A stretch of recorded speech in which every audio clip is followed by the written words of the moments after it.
Bonjour tout le monde, je vous présente Emmanuel qui va vous parler du cerveau sous influence et comment hacker tout ça. Et ben voilà, je te laisse la parole, Super, Emmanuel, merci beaucoup. je t'en Bonjour à prie. tous. Un cerveau sous influence, effectivement, c'est une conférence. J'ai l'habitude de la donner en présentiel, donc je vais essayer de pas trop gigoter sur mon siège parce que c'est un peu mon truc. Et surtout, nous allons avoir des phases où je vais vous demander d'interagir. Donc, pensez à utiliser le chat et n'hésitez pas effectivement à répondre aux questions que je vais vous poser. Pour commencer, je tiens à remercier, comme l'ensemble des intervenants, tous les sponsors qui ont permis cet événement. Vous savez que c'est important, hein, sans eux, on ne peut pas effectivement organiser ce genre d'événement et avoir l'occasion de se partager et de discuter ensemble. Donc, merci à eux vraiment pour rendre ça possible. 126. 126, c'est le nombre d'informations que votre cerveau va capter chaque seconde pendant le temps que vous allez m'accorder. Ce que vous allez en faire ne dépend pas de votre attention, mais de votre intention. Je suis Emmanuel Ventura, je travaille chez Soprasteria, je suis coach agile, coach organisationnel. Ça fait une dizaine d'années que je suis dans l'agilité et depuis tout ce temps, j'en suis encore à explorer le premier mot de la première valeur, qui est les individus. Aujourd'hui, je vais vous parler de votre cerveau. Je vais vulgariser un grand nombre de concepts. Pour les spécialistes, s'il y en a, je m'excuse d'avance. L'idée, c'est de rendre cette conférence accessible à tous et de vous proposer effectivement une façon de voir les choses et d'évoluer. 126, je disais, chaque seconde, ça fait beaucoup d'informations. Ça va de effectivement la sensation du siège que vous avez sur lequel vous êtes assis, de la lumière que vous percevez, des slides que vous allez regarder, le son de ma voix. Si vous aviez été dans une salle comme dans un autre Agile Tour, ça aurait été effectivement la présence de vos voisins à côté, le brouhaha de la salle, ce genre de choses. 126, c'est beaucoup d'informations. Ça fait à peu près 7 millions d'informations par jour que votre cerveau capte. Maintenant, votre cerveau ne peut pas stocker 7 millions d'informations. Il est obligé de faire un choix. Et ce que nous allons voir, c'est que c'est pas forcément vous qui allez faire ce choix. Vous ne décidez pas toujours. J'entends par là la personne que vous pensez être. Euh, la personne, alors je ne sais pas si vous êtes comme moi, mais qui peut de temps en temps se parler à elle-même, réfléchir, être perdu dans ses pensées. Bien sûr que c'est vous, bien sûr que c'est vous qui décidez. C'est votre cerveau, il vous appartient. Ce que je veux dire par là, c'est que vous n'avez pas forcément conscience de ce choix-là. L'intention, je vous disais, et pas l'attention. Et je vais vous proposer un premier exercice assez rapide, c'est que faire attention ne vous permet pas en fait de déterminer ce que vous allez devoir stocker parmi toute l'information qui s'offre à vous. Donc, je vais vous lancer une petite vidéo et je ne vais rien vous dire. Je compte sur votre attention et pas votre intention. Elle n'a pas de son, d'accord? Enfin, il y a un son sur la vidéo d'origine que vous pourrez retrouver sur YouTube, pas les questions, mais l'idée, c'est quoi? C'est vraiment de se dire sur cette vidéo. Alors, je ne sais pas s'il y a un bruit. Vous entendez quelque chose? Attention-stealing design of the new Skoda Fabia actually steals. We left one parked on this ordinary road. Ça, au cas où. Donc, effectivement, portez votre attention sur cette vidéo qui va durer quelques secondes. Oui, je l'ai coupé. En fait, déjà parce que c'est en anglais, tout le monde n'est peut-être pas à l'aise avec et ça va rajouter du bruit. C'est un exercice intéressant de savoir comment votre cerveau fonctionne. dans ces quelques secondes-là où la vidéo déroule, votre cerveau est censé avoir noté tout ce qui se défile là. C'est-à-dire que la rue du départ de la vidéo n'est plus la même. Et là, vous voyez au ralenti tous les changements, voilà, bon, là, en accéléré, qui ont eu lieu sur la vidéo. Gorille, ouais. Ça veut dire quoi? Ça veut dire qu'effectivement, sans intention, qu'est-ce qu'on peut faire de toutes ces informations qu'on collecte? Qu'est-ce que l'on va retenir? Qu'est-ce qu'on est même capable d'identifier dans ces informations-là? Du coup, sans intention, étant seulement capable de prendre des décisions. Mais ça devient encore plus compliqué dans la mesure où si on se donne une intention, qu'est-ce que ça peut bien provoquer? Donc, on va se donner un filtre sur lequel on va faire passer toutes les informations que notre cerveau collecte. Je vous présente Elmer. Est-ce que vous connaissez Elmer? J'imagine que ceux qui ont des enfants doivent peut-être connaître, voilà, le petit éléphant Elmer. C'est un éléphant joyeux et puis qui aime bien faire des blagues. Je vais vous afficher dans le slide suivant un certain nombre de choses et je vais vous demander d'identifier combien il y a d'Elmer. L'objectif là que je vous demande, en fait, c'est je vous donne une intention. C'est simple, hein, c'est vous allez passer 6 à 10 secondes à regarder le prochain élément et je vous dis, voilà, suivez cette intention, comptez le nombre d'Elmer. Et je vous reprends après et on va voir ça ensemble. D'accord? Donc, préparez-vous dans le chat à me dire combien de Elmer vous voyez sur le prochain slide. Je vous donne 6 secondes. C'est parti.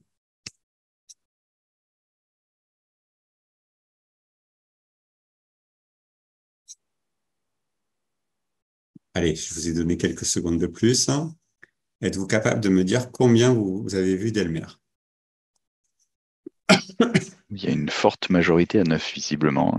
Forte majorité à 9. Et effectivement, vous avez raison, il y avait 9 Elmer. Alors, certains pas tout à fait entiers, ils étaient en train de sortir de l'écran.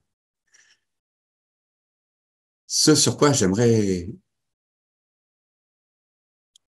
vous amener à réfléchir, c'est que l'intention n'est pas toujours aussi la bonne solution pour prendre des décisions et pour collecter de l'information. Combien d'entre vous avez repéré que nos hockeyeurs, en haut à gauche, en fait, les crosses étaient une paire de lunettes, ou que les tresses de la petite fille étaient un câble de recharge de téléphone, ou que notre boxeur avait un gant de boxe en forme de tomate. C'est ce qu'on appelle la cécité attentionnelle. La cécité attentionnelle, c'est un élément qui fait que quand vous rentrez dans une problématique ou dans une réflexion, si vous arrivez avec une intention, une idée préconçue ou même juste l'idée que il va falloir trouver quelque chose, il y a une forte probabilité pour que votre cerveau, en fait, altère tout ce qui ou ne prenne pas en compte tout ce qu'il y a autour. Et peut-être que si vous êtes en train de regarder comment fonctionne une équipe, que vous regardez son comportement, peut-être qu'il y a des informations que vous allez rater à cause de cette cécité attentionnelle. C'est un élément important pour prendre en compte qu'effectivement, votre cerveau est soumis à beaucoup d'influences. Si je vous donne pas d'intention, vous savez pas vraiment quoi collecter. Si je vous en donne une, ça devient compliqué de savoir si ça ne va pas obstruer, en fait, la collecte d'informations. Et pour aller plus avant, dans la façon dont fonctionne votre cerveau, il faut vous dire que il y a beaucoup de situations où vous ne décidez pas tout court, quelle que soit la façon dont on amène les choses. Les recherches en psychologie ont démontré que vous avez deux modes de fonctionnement dans votre cerveau. Je suis pas en train de parler de cerveau droit, cerveau gauche, hein, mais vraiment deux modes de fonctionnement, c'est-à-dire que vous avez une tour de contrôle, quelque chose qui va plus ou moins représenter, je dirais, cette part consciente dont je parlais tout à l'heure. Cette tour de contrôle, en fait, elle a une forte capacité d'analyse, de concentration, elle va être capable de gérer des éléments extrêmement complexes, de faire des ponts entre ces éléments complexes. Le problème de cette tour de contrôle, c'est qu'elle est très énergivore, mais vraiment énergivore. Donc, vous n'êtes pas capable d'avoir de grandes sessions de concentration. On ne reste pas à concentrer toute une journée. C'est pas possible. Notre cerveau est pas fait pour.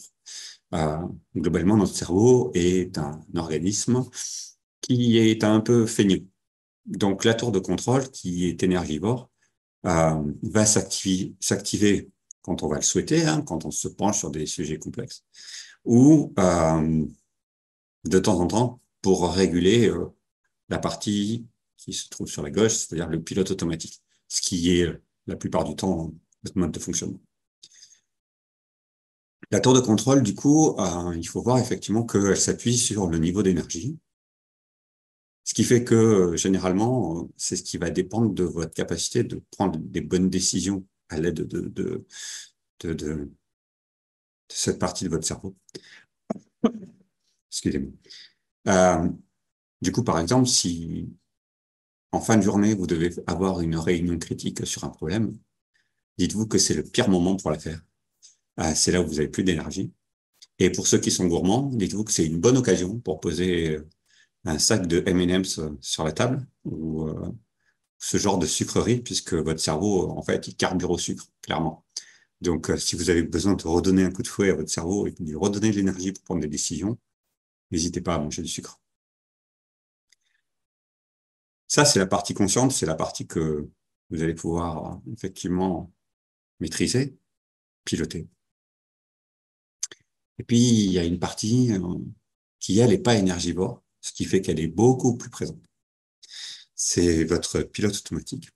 C'est celui qui va prendre un ensemble de décisions et qui va faire en sorte que le plus important pour lui, c'est que votre vision du monde soit cohérente, que l'ensemble de votre vision du monde soit cohérente. Donc, il a un tas de prismes de lecture, ce qui va lui permettre de faire des automatismes et de travailler très rapidement, de pouvoir interpréter et agir très rapidement. Il va pouvoir faire appel euh, également à sa mémoire et vous faire fonctionner. Le problème, c'est que dans la plupart des cas, ce pilote automatique, en fait, il prend les décisions sans vous. Il a des choses qui s'offrent à lui et qui va interpréter sans que votre part consciente ou votre tour de contrôle prenne la main dessus. Votre cerveau a décidé tout seul de pouvoir lire ABC et 12, 13, 14. C'est parce que la vision du monde, la cohérence, en fait, ce prisme de lecture-là, il a appliqué. L'important, c'est pas de savoir si c'est juste ou pas. L'important, c'est de démontrer que vous n'avez pas consciemment fait ce choix. Il s'est imposé à vous. C'est votre cerveau qui le fait et qui vous demande pas, en fait, si c'est comme ça qu'il faut le lire. La tour de contrôle n'est pas activée parce que il n'y a pas de raison a priori. Sauf que ça s'applique dans beaucoup de situations. Et ça fait vraiment l'idée que notre cerveau est en permanence en train d'essayer d'adapter le monde et de lui trouver une cohérence. Je vais vous proposer un autre petit jeu. C'est une illusion qu'on appelle une illusion bistable. Vous n'avez aucun repère qui vous permet de situer cette danseuse dans l'espace. D'accord? Il y a pas de repères spatiaux qui vont vous permettre de savoir si elle tourne à droite ou à gauche. Donc, je vais vous demander à vous, dans quel sens tourne cette danseuse? Dites-moi.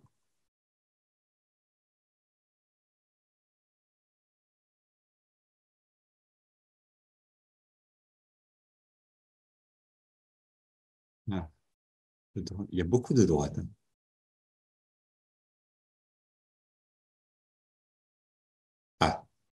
Merci, Hicham. J'ai commencé à désespérer. Mais après, suggestion à gauche. Voilà. En fait, c'est un autre élément.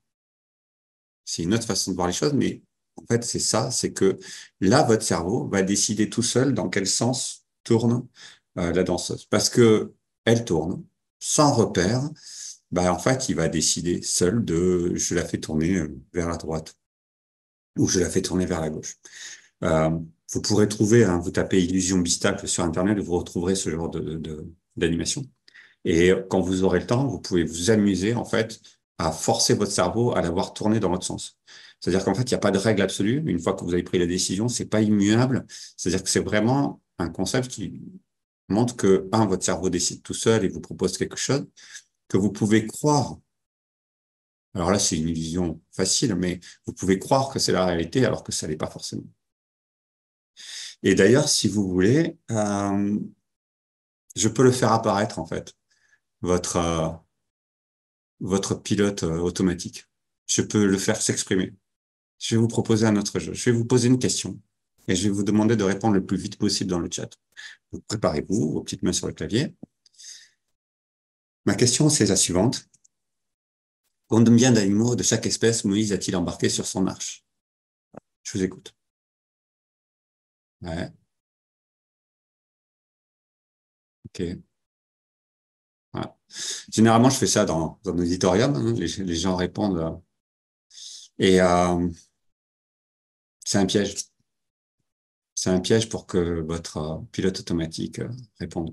En fait, c'est un piège parce que le pilote automatique, qu'est-ce qu'il dit? Il dit, je connais la réponse. Je la connais, je veux répondre, je la connais, je la connais. Je la connais. C'est deux. C'est deux de chaque espèce, un mâle et une femelle pour pouvoir reproduire l'espèce une fois que oui, Noé aura atteint la rive. Ouais, c'est Noé, enfin moi. Ouais, tout à fait. C'est pas Moïse. C'est ce qu'on appelle l'illusion de Moïse. En fait, c'est symptomatique du fonctionnement de notre cerveau, c'est-à-dire que dans certains cas, le pilote automatique, comme notre cerveau est feignant, comme je vous disais, en fait, il essaie de consommer le moins d'énergie possible. D'accord? Nous sommes des êtres humains avec un niveau d'énergie qui n'est pas possiblement à la hauteur de ce qu'on espère, mais qui montre que le pilote automatique, en fait, lui, va tout faire pour continuer à rouler et pas réveiller forcément la tour de contrôle. On la réveille dans les cas un peu compliqués ou quand elle nécessite d'intervenir sur des concepts compliqués et qu'elle va le faire d'elle-même. Donc, du coup, prisme de lecture, cohésion du monde, il y a tous les éléments là qui permettent à notre pilote automatique de dire, j'ai la réponse, c'est facile, c'est ça. Et ce piège a été monté de toutes pièces, effectivement, par les psychologues, hein, pour démontrer effectivement qu'il y a un décalage entre notre réflexion pure et la façon dont on peut voir le monde. Donc, donc l'idée, c'est quoi? C'est effectivement, notre cerveau est plein de biais cognitifs, hein, vous en entendez parler de plus en plus. Ce sont des sujets qu'on a de plus en plus autour de nous et auxquels on commence à être familiarisé. Là où je veux vous amener, c'est que avec ces éléments-là, on s'aperçoit que au final, on n'a pas beaucoup de capacité à décider de façon consciente. Beaucoup de choses sont faites avec des automatismes, avec des prismes de lecture, et que comment est-ce que dans tout ça, nous, on peut se dire que on va prendre des décisions et on va être amené à se transformer. Alors bien sûr, j'ai fait un joli titre pour cette conférence, hein, pour vous attirer tous à moi et vous parler de tout ça. Le sujet, c'est que, en fait, j'aime pas vraiment utiliser le mot transformation quand on parle de transformation agile. Je préfère parler le plus souvent d'évolution. L'idée derrière, c'est quoi? C'est que, en fait, transformer, ça veut dire changer. Changer, évoluer, ça veut dire changer aussi, mais ça veut dire qu'il faut avoir une part consciente que tout ce qu'on a avec nous, tout ce que l'on fait, doit être maintenant peut-être un peu réfléchi parce que c'est remis en cause et parce qu'on va demander aux gens de changer de pratique, changer d'état d'esprit. Enfin, vous n'êtes pas les premiers, enfin, je suis pas le premier à vous en parler. Tout le monde, on est tous au courant de la façon dont on amène ça. Aujourd'hui, mener des transformations agiles, ça veut dire changer des pratiques, changer d'état d'esprit, avoir une nouvelle approche. Or, en fait, ce que je vous ai démontré jusqu'à maintenant, c'est vraiment l'idée que, en fait, il y a beaucoup de choses qu'on fait, nous, êtres humains, sans en avoir conscience. Donc, du coup, ce cerveau qui est non seulement influençable, mais dont on ne maîtrise pas toujours la prise de décision, comment est-ce que on va, on va pouvoir passer à l'étape d'après? Comment est-ce qu'on va faire pour évoluer, pour hacker le système? Dans un premier temps, il va falloir s'appuyer sur la motivation. Mener des transformations, ça veut dire s'appuyer sur la motivation. Alors la motivation, c'est un bien grand mot. Euh, c'est un bien grand mot que je vais essayer de décortiquer pour vous donner les clés de sa compréhension. Et je vais utiliser votre cerveau pour le hacker également. Et pour vous mettre cette jolie image en tête. Alors, peut-être qu'il y en a parmi nous qui sont trop jeunes pour avoir joué à Pac-Man, mais enfin bon, tout le monde aujourd'hui connaît Pac-Man, hein, c'est dans notre culture. Pourquoi je vous présente ça? Parce que, en fait, la motivation, en fait, c'est un pack. Comment est-ce que on arrive à activer de la motivation? Hein, on parle de management motivationnel, on parle, il faut travailler avec des gens motivés. C'est un de nos principes, il me semble, dans le manifeste agile. Mais au-delà de ça, c'est compliqué, la motivation. Et en fait, comment est-ce qu'on arrive à activer de la motivation? On arrive avec un pack. C'est-à-dire que d'abord, le P pour personnel, c'est-à-dire que généralement, on arrive à activer de la motivation si c'est pour obtenir du plaisir ou éviter de la peine. D'accord? Deux vecteurs, enfin, deux façons, mais un vecteur qui est assez important, c'est qu'est-ce que je vais y gagner? Est-ce que je vais souffrir un peu moins ou est-ce que ça va être plus cool pour moi? Le A pour action, c'est-à-dire que normalement, je vais agir dans l'espoir de ou dans la peur de. Euh, et après, il y a un contexte social, c'est-à-dire que l'acceptation sociale, l'idée de d'être dans un environnement qui va donc me pousser à ça. Ces trois éléments vont permettre effectivement d'activer la motivation chez un individu. Alors, il faut savoir que travailler notamment sur la peur, ça provoque une forme de motivation, d'accord? Mais en fait, elle est moins puissante et elle résiste moins sur le moins long terme, en fait, euh, que si on travaille sur l'espoir d'eux. La pression sociale est un gros facteur, le contexte, hein, d'intégration sociale, c'est-à-dire qu'est-ce que je suis prêt à faire pour faire partie du groupe. Euh, un des éléments aussi qu'on utilise, et si vous avez été amené à essayer de sortir de votre zone de confort, ce genre de choses, dire à toute une assemblée que vous allez faire quelque chose peut être facteur de motivation justement pour le réaliser par la suite. Parce que vous ne voulez pas socialement être pointé du doigt comme quelqu'un qui avait dit qu'il ferait et qui ne l'a pas fait. Donc, avec ça, on peut essayer effectivement de se poser la question de comment est-ce qu'on va motiver un individu ou un groupe et construire des vecteurs de motivation pour pouvoir faire bouger les gens. Mais malheureusement, c'est pas une science absolue. Il y a un élément qui vous avez déjà tous rencontré, à n'en pas douter, qui s'appelle le Intention Behavior Gap. En fait, c'est cette capacité que l'on a entre le moment où on veut faire quelque chose et on a vraiment envie, on y croit vraiment, et le fait que régulièrement on passe pas à l'action, on ne le fait pas. Alors le sketch habituel, c'est de prendre par exemple, vous savez, les fameuses résolutions de fin d'année, qui sont toujours très très belles hein, sur le papier et qu'on va pas mettre en œuvre le mois de janvier passé. Mais vous pouvez aussi le retrouver dans vos équipes, c'est-à-dire à une bonne rétro, hein, vraiment, où on parle des problèmes, on se dit les choses, et puis on définit un plan d'action. Et on arrive au sprint suivant, et en fait, aucune action n'a été menée. Et en fait, c'est lié à ça, c'est lié à l'intention behavior gap. Ça veut dire que humainement, on a besoin d'accompagnement, malgré notre motivation, à passer à l'action. Ce n'est pas quelque chose de facile. D'accord?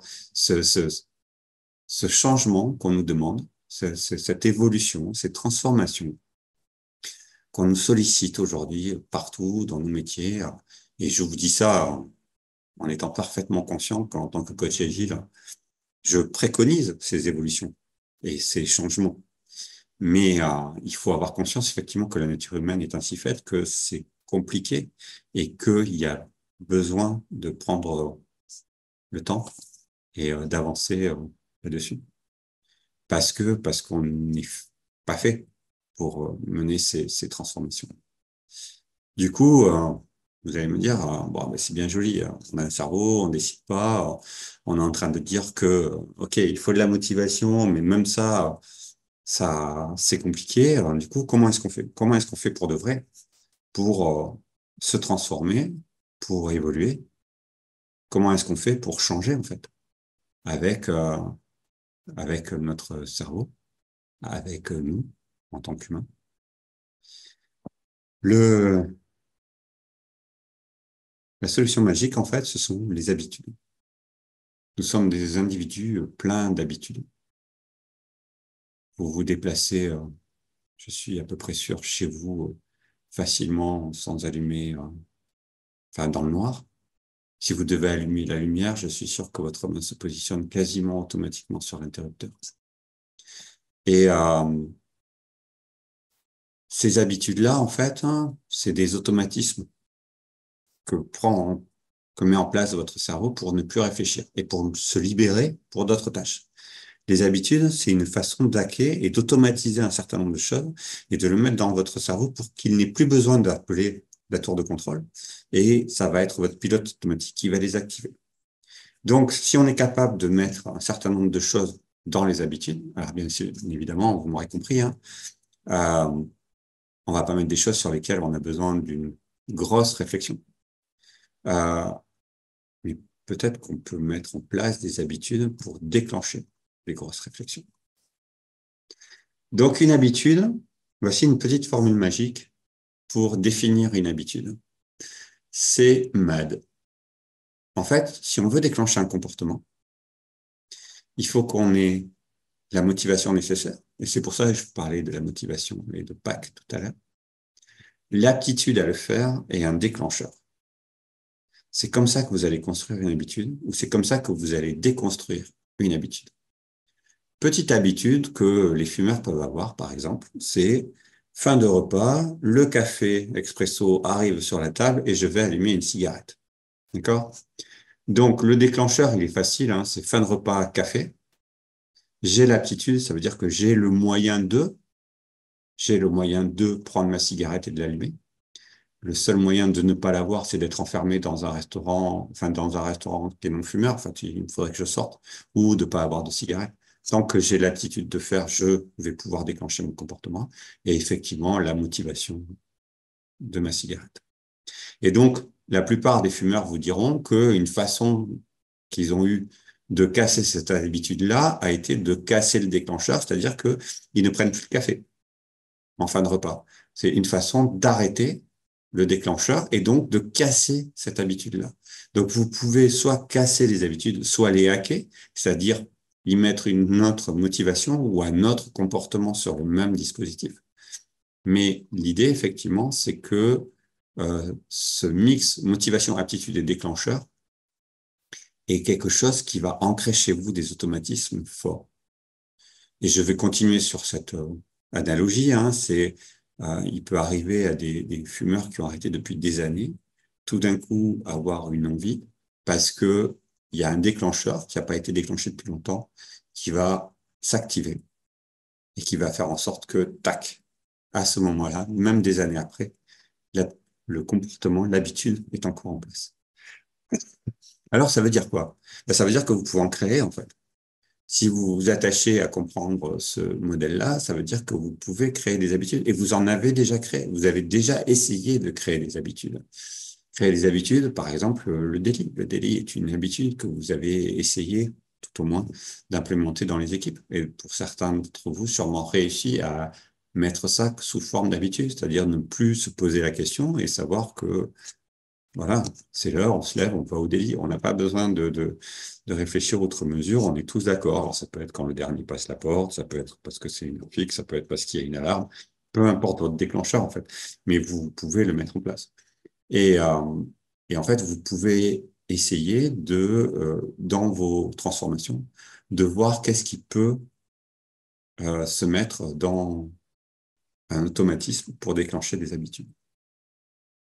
Mais, parce qu'il y a toujours des mais. Il faut faire attention, effectivement, quand vous concevez des habitudes ou que vous essayez de hacker les habitudes, à bien comprendre comment ces maths fonctionnent.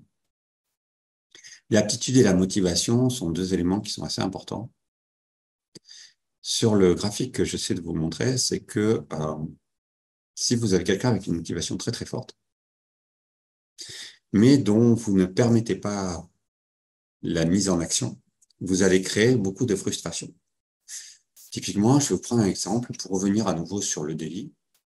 J'avais une équipe qui avait décidé de faire son délit dans une pièce à côté parce qu'ils avaient une grande télé avec des passages de post-it et une webcam pour pouvoir parler avec des collègues qui se trouvaient en eux. Donc, ils avaient cette salle-là qui était à côté et donc ils faisaient leur délit dans cette salle. Tout le monde était d'accord, le délit tournait, tout ça. Et un jour, il s'est avéré que d'autres équipes avaient aimé l'idée et que il a commencé à avoir embouteillage sur la réservation de cette salle. Il s'est avéré que cette équipe est rentrée très vite en frustration parce qu'elle avait son habitude.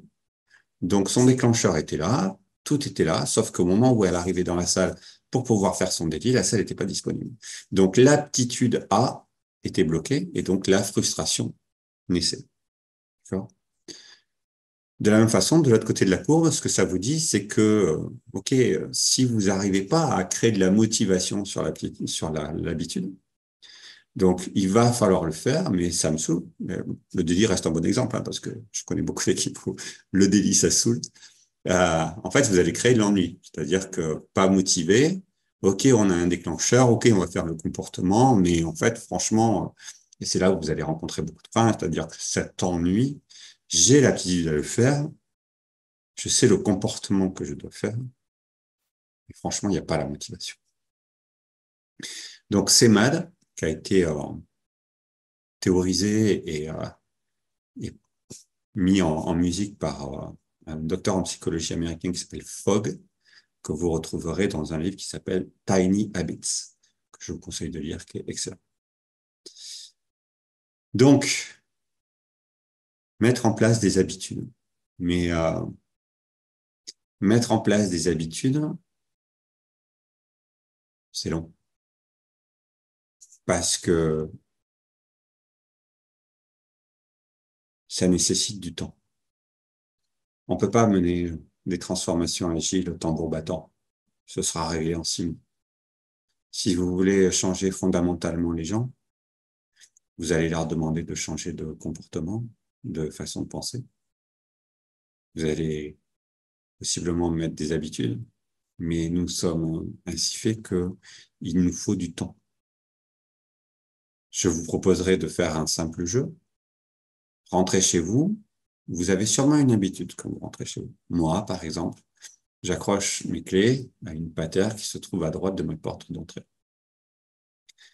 Si demain, je dis je ne l'accroche plus là, alors que ça fait bien 15 ans que je l'accroche là. Si je prends les clés et que je décide de les mettre à gauche, il va me falloir beaucoup de temps avant que ça fonctionne. Déjà, il va falloir qu'on accepte le droit à l'erreur. Parce qu'il suffira que je sois au téléphone avec quelqu'un ou que j'ai un souci en tête pour que mon réflexe fonctionne et que je mette mes clés à droite. Peut-être qu'avec un peu de chance, j'y repenserai et je ferai demi-tour et je les reprendrai de droite pour les mettre à gauche. Et vous voyez, il faut que je m'autorise l'erreur parce que ça va pas rentrer de suite. Euh, il me faut du temps parce que je vais devoir refaire ça. D'accord? J'ai raté, il faut que je recommence et que je fasse. Et toutes nos transformations fonctionnent comme ça. Il faut accorder du temps. Il faut accorder le droit à l'erreur et il faut continuer à se donner une chance de réussir.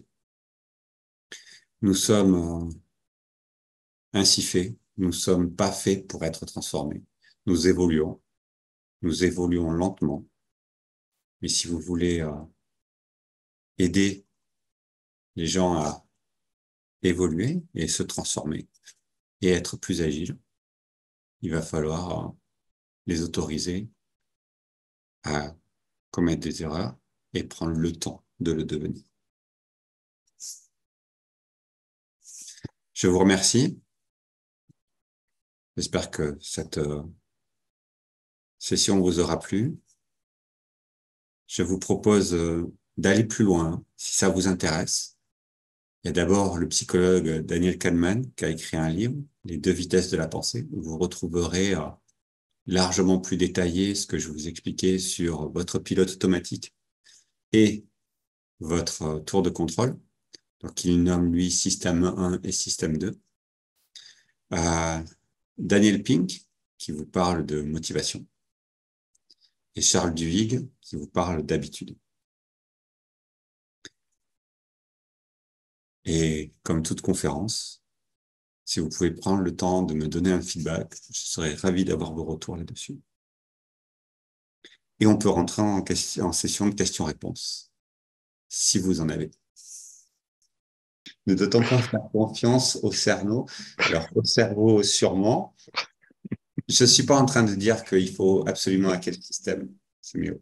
Vraiment, l'idée, c'est de dire attention avec nos transformations. On peut souhaiter évoluer. On peut souhaiter essayer de changer des choses. Notre cerveau a des fondamentaux que vous ne toucherez jamais à moins d'avoir un effondrement psychologique. Et là, c'est pas souhaitable, hein, clairement. Euh, il faut faire attention parce qu'il nous trompe quand même assez souvent. La plupart du temps, c'est pour notre bénéfice. D'accord? Il faut se dire que tous les prismes de lecture, tous les raccourcis que prend votre pilote automatique, ce sont des éléments qui sont extrêmement importants, qui sont là depuis des générations et qui ont permis la survie de l'espèce humaine. Donc, ce sont des très, très bonnes choses.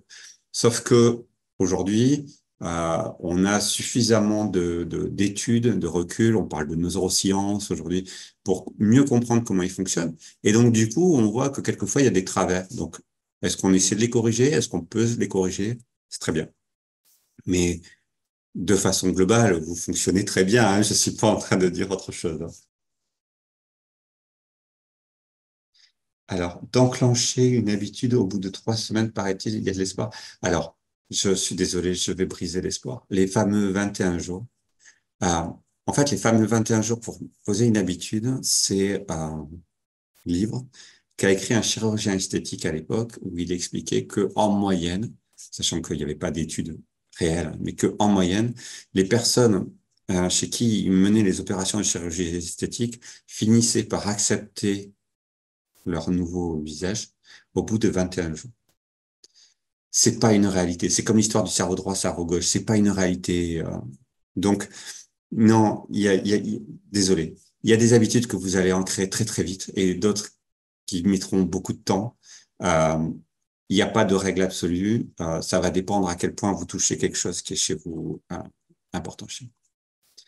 Alors, j'ai Michel qui a levé la main, mais je ne sais pas comment traiter l'affaire. Mais Michel, tu as posé une question quelque part, Michel? Je peux aider à répondre. Moi, je ne l'ai pas vu passer. Le temps n'épargne pas ce qu'il se fait sans lui. Il y a ça comme message de Michel, peut-être. Est-ce que tu as accès aux questions, Michel? Non, c'est une erreur. C'est une erreur, peut-être. Ouais, ça doit être ça. Ah, c'était pour la question des 21 jours. Ouais. D'accord. Je sais pas si j'ai été clair, mais enfin, faites vos recherches sur Internet, vous verrez, hein, c'est vraiment, c'est une idée reçue, l'histoire des 21 jours. Ça fait partie de ces choses qu'on aime bien parce que c'est bien encapsulé et tout ça. Mais, t'as une autre origine pour le mythe? Oh, ah ben, je serais curieux si tu peux rapidement le taper dans le chat. Je serais curieux de le connaître parce que moi, c'est la réponse que j'ai sur les ventes. Ouais. Bon, après, c'est le reproche qu'on fait de façon générale, même aux études psychologiques qui ont été faites jusqu'à maintenant. Alors, les neurosciences apportent une autre axe qui va permettre de grandir, mais tout ce que vous verrez qui date des années 40 à 60, les expériences sont assez limitées. Premier geste au réveil. D'accord. Boire un verre d'eau. Ok, je connaissais pas du tout. Bah, merci beaucoup, Michel. Je suis très content de l'apprentissage. Je vais me le noter. Je vais faire un peu plus de recherche là-dessus. Sur la cécité attentionnelle, vous savez, je vous ai montré Elmer. Vous pouvez trouver des vidéos sur Internet où on vous dit de suivre une petite bille là qui passe on mélange comment ça s'appelle, les pots qui sont par-dessus là. Et en fait, trouvez ça sur Internet, vous verrez. Il y a un certain nombre de choses. À force de suivre la bille, vous voyez pas le reste. Donc, il y a des vidéos intéressantes qui vous mettent en évidence la façon dont nous autres, et on fonctionne tous différemment. Je pense à ça parce que je lis le commentaire de Samuel qui parlait que des personnes qui nous surprennent par ce qu'ils voient. Ce sont aussi des vidéos qui permettent de voir que certaines personnes voient certaines choses et d'autres non. Et on est tous différents et il faut aussi prendre ça en compte dans notre transformation. Bon, pas d'autres questions? Du coup, on va peut-être On va clôturer. oui, on va clôturer, on va peut-être libérer les gens et les laisser vaquer librement à leurs occupations et aller voir les superbes stands proposés par le PIAF. Et j'imagine que tu es joignable par X méthodes, éventuellement LinkedIn et autres, si par hasard les gens veulent approfondir. Exactement. Exactement. N'hésitez pas. Ce sera avec plaisir. Merci à vous tous.